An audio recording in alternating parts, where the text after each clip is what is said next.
Acting ആയിരുന്നു ആദ്യം ആഗ്രഹം. അതായത് സ്കൂളിൽ പഠിക്കുന്ന സമയത്ത്. അത് നമുക്ക് സിനിമയുടെ ഇതിൻ്റെ മറ്റു കാര്യങ്ങളെ പറ്റി വലിയ ധാരണയൊന്നുമില്ലല്ലോ. നമ്മൾ നടന്മാരെ മാത്രമല്ല എപ്പോഴും കാണുന്നത്. ഇതിന് തിരക്കഥയുണ്ട്, അത് എഴുതണം, ഇങ്ങനെയുള്ള കാര്യങ്ങൾ ടെക്നിക്കൽ സൈഡും ഇതിൻ്റെ ബാക്കിൽ നടക്കുന്ന എന്താണെന്നുള്ളതിനെ പറ്റി നമ്മൾ സ്കൂളിൽ പഠിക്കുമ്പോൾ സിനിമ കാണുമ്പോൾ ഇതിനെപ്പറ്റി വലിയ ധാരണയൊന്നുമില്ലല്ലോ. നമ്മൾ കാണുന്ന ആക്ടേഴ്സിന് മാത്രമാണ്.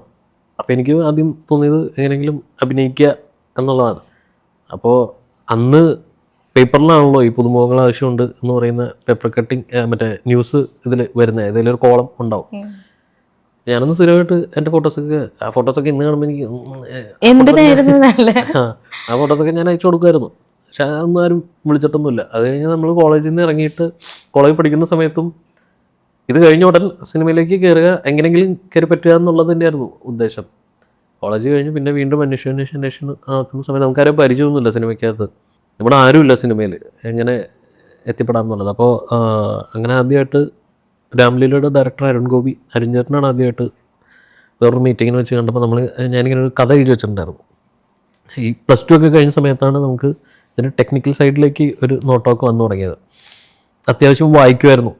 അപ്പോൾ ഇങ്ങനെ വായിക്കുമ്പോൾ നമ്മൾ ഇത് ചെറുകഥകളും അല്ലെങ്കിൽ വലിയതും നോവലും എല്ലാം വായിക്കുമായിരുന്നു.